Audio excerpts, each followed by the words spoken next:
in this tutorial we're gonna learn how to animate this shoe with some soft body simulations, camera movements, and at last we're gonna do some lighting here, and then we're gonna render our scene. So let's get started. So here I opened the exact same file from the part 3, and what I'm gonna do here is first I'm gonna hide the shoe collection because we're doing some soft body simulations first. So hide this shoe, and then I'm gonna hide the rig. And now we have this base mesh that we've created in the part 3. You can create that from my tutorial, link in the description. And you can also model the shoe from the first part and do some shading in the second part. I'm gonna select this mesh, give it a collision. You can see it's single-sided checked, so I'm gonna uncheck that because we're gonna do the inner side collisions, so that's important. I'm gonna add a plane here, go to the edit mode and M to merge everything at center. And grab this vertex here and duplicate it around the whole shoe inside it, because we're gonna instance some spheres on these points, so duplicate them randomly.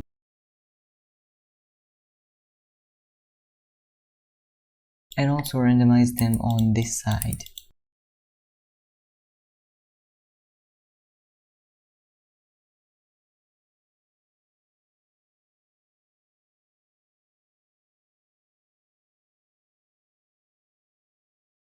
And I think these points are good to go for right now.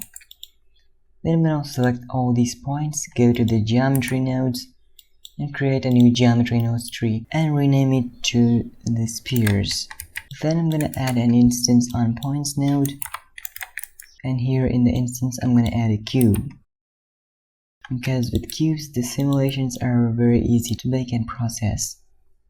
Let me bring down the size of the cube a little bit. These are just cubes, not spheres. So I'm going to add a subdivisional surface node here and give it 3 levels of subdivisions, and hide this node and hide this one too. Then in the scale I'm going to add a random value node. So Shift A to add a random value node and connect that to the scale. So you can see we got some random scale here. In the minimal value I'm gonna make it something like 0.4 because I don't want to make it very tiny. And in the maximum I'm gonna make it 0.8. So this is good right now. Now I'm gonna add a math node here and make it multiply. I'm gonna make a new tab here and make it timeline. Go to the 40 frame, and in the multiply node bring the scale of these down to something like 0.3 and insert a keyframe here. Then in the 50 frame I'm gonna make the scale to 1, or I think I can make it something bigger. So I'm gonna make the scale to something like 3 or 2.5. I'm gonna insert that here, and then I'm gonna add a realize instances node,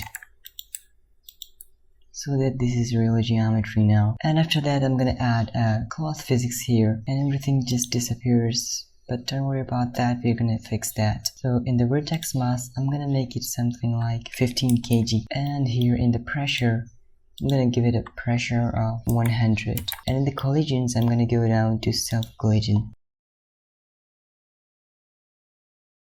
Make sure the cloth is after the geometry nodes. For now I'm gonna bring the subdivision levels to 2 right now to make the process a little bit easy too, and select the multiply node and bring these back so that we can get the result faster. I think the weight is a lot right now, so I'm going to make it something like 0.4 and check that if it's working. Play the animation.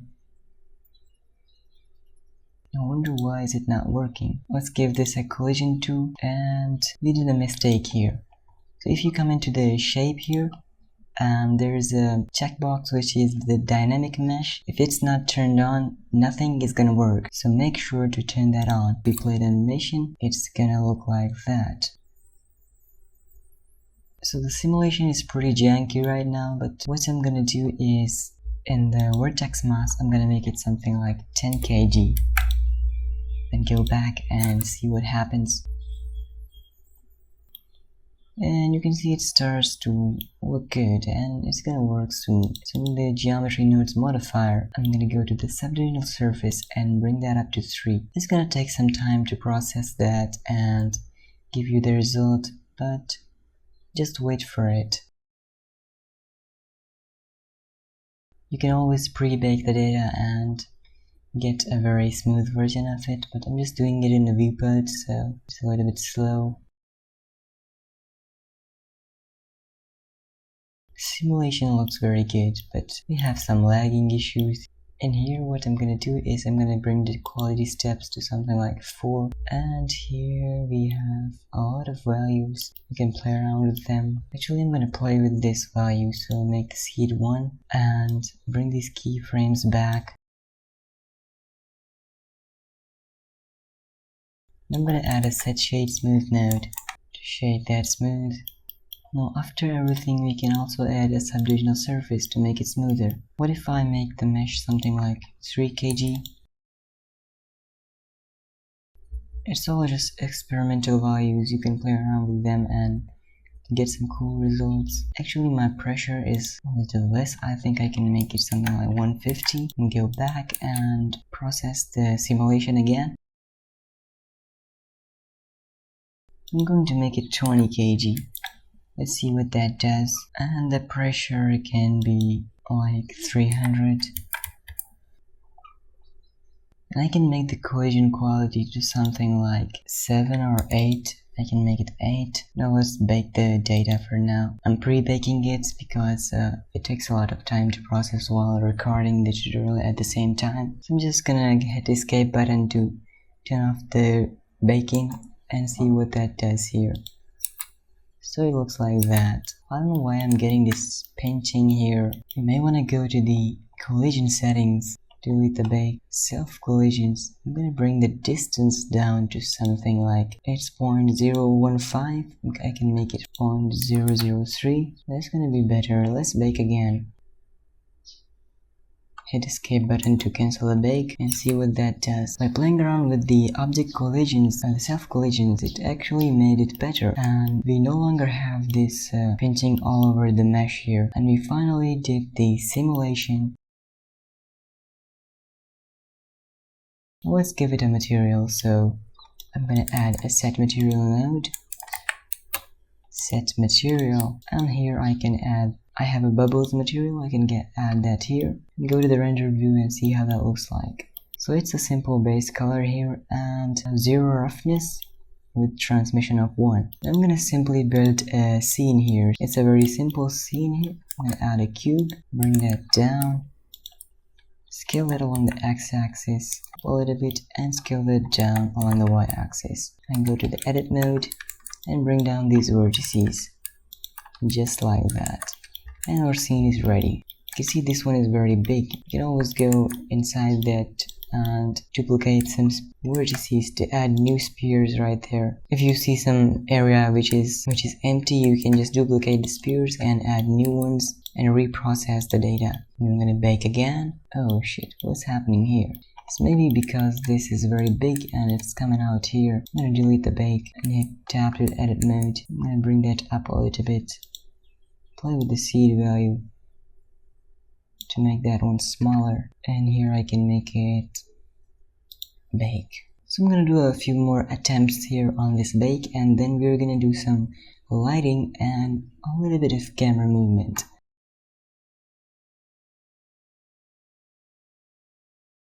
So this is the result I wanted, and now you can always change the materials. You can give it another material like this one. This one looks much better. Now let's do some quick lighting here. And the lighting is very simple. Just add a plane, rotate it, grab it up, scale it, just up a little bit more, rotate, and scale x-axis. Our lighting is ready. Go to the shading tab, click to create a new material. I already made a material for that, which is the light, and this material is just emission connected to the material output with the strength of 14. If you preview that and turn off the scene world, the lighting looks very pretty here. And in the cube, I'm going to select that cube, give it a little bit of beveling here. Add a bevel modifier, apply the scale first, and bring the amount down and give it something like 4 segments. In the shading, I'm going to make it harden normals and object data properties.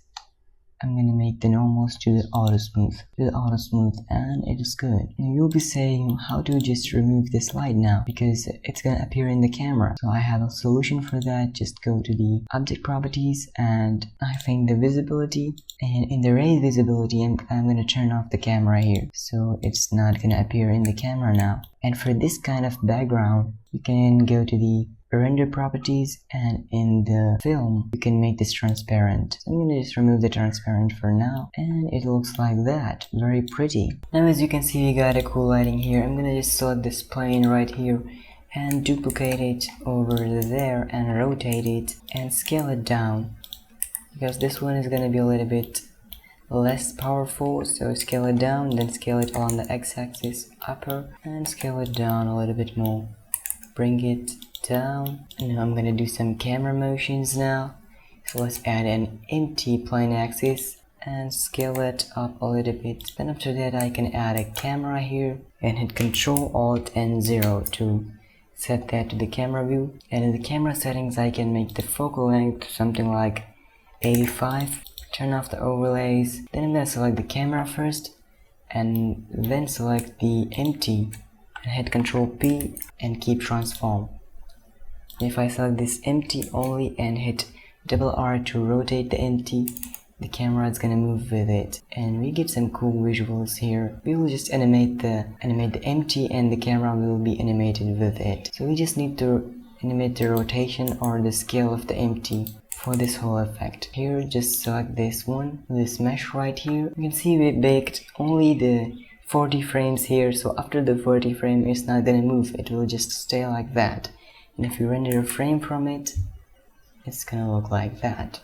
So just wait for it. If I give it the bubbles material and render that one out, this one also looks very good. And yep, that's it. So let's give it the blue material again, is animate the camera. So in the physics settings of this one, in this cloth, I can go delete the bake, and the first 50 frames can be baked. So the end can be 50 and the start is 1 already, and then I'm gonna bake that again. So after 50 frames we're gonna animate the camera. So this is gonna be very smoother, or whenever you want to animate it, it's up to you. So let's play the animation now.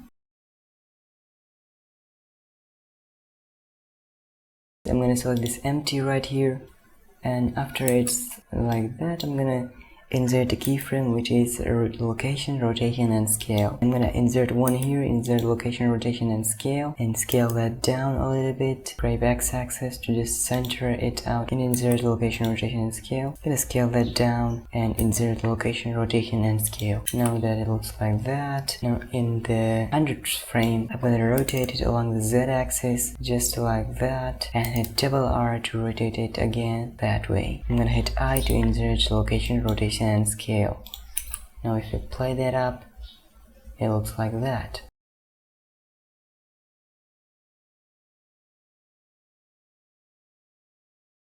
Now here, after that, I'm gonna just hide these lights for now, or I think I can go to something like 150 right now and set the end to 150 here. Play that up again. Now it's a lot smoother. I'm gonna quickly go to the graph editor with Control Tab. I'm gonna select the second keyframe and hit B to remove these two here and bring that back just like that. And this is gonna be okay for now.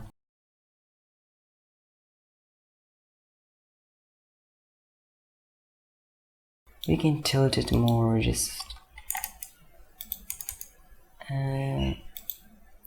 that way a little bit, or something like that. Insert location, rotation and scale again, and see how that looks like.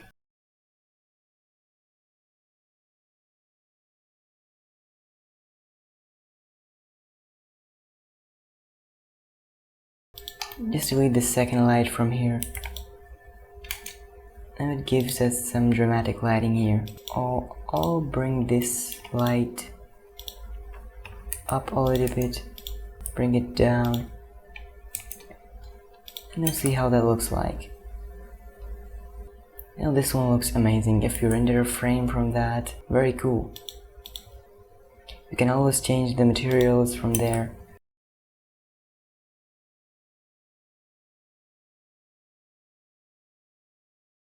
So in the first frames, I can just turn off the visibility for these spheres, or what I can do is select these, and in the math node I can bring these back a little bit, and in the 9th frame I'm gonna go to the object properties, and in the visibility I'm gonna click these viewport and render keyframes. In the 10th frame I can click on these two again and go to the 9th frame again, turn off these checks for the viewport and the render, and insert them again. Now what we want to do here is select that and bake that again.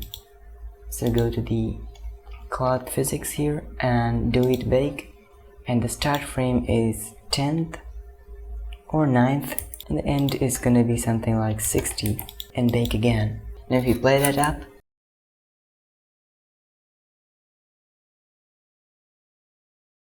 we have nothing here, and then it just appears and builds our shoe here.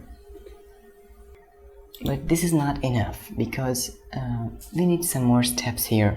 I need some kind of wiring effect. Let's just make that 2. I'm gonna unhide our, what was that? I'm gonna unhide our collider here, the cage mesh. Turn that on, and I'm gonna select our very middle loop here, the one that is in the center right there.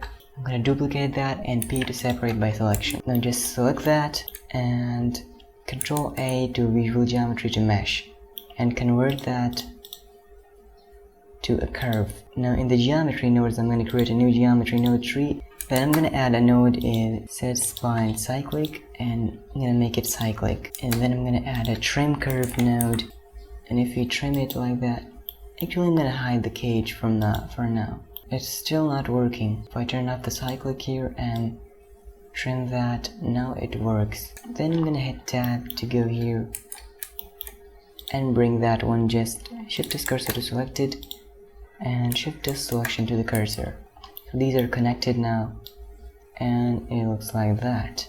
Then I'm going to add a curve to mesh node to give it some geometry, and in here I'm going to add a circle, a curved circle. Bring the radius down just like that, and the resolution can be something like 8. I don't want much resolution here, and then I'm going to add a subdivisional surface and make it something like 2, and after that I can add a set material node and a set shade smooth node, and whatever material you want here. Just hit tab for that curve, select these, hit O for the proportional editing, and grab them near to the mesh here.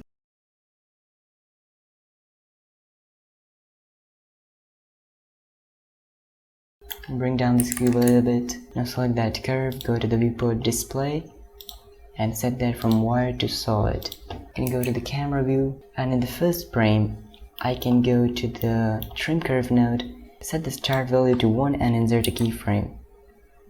Then in the 10th frame, set the start value to 0 and insert a keyframe.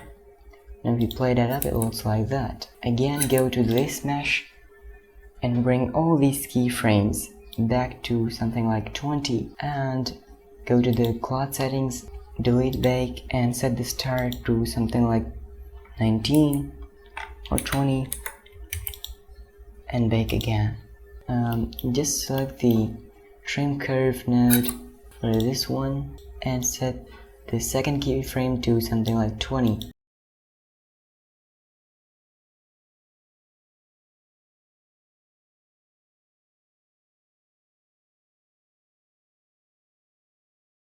Go to the rendered view and see how that looks like. You can edit that to a little bit bluish color and go to the edit mode, gray x-axis. You can add more of these wires on these areas, on these or here too, on all of that, and trim them.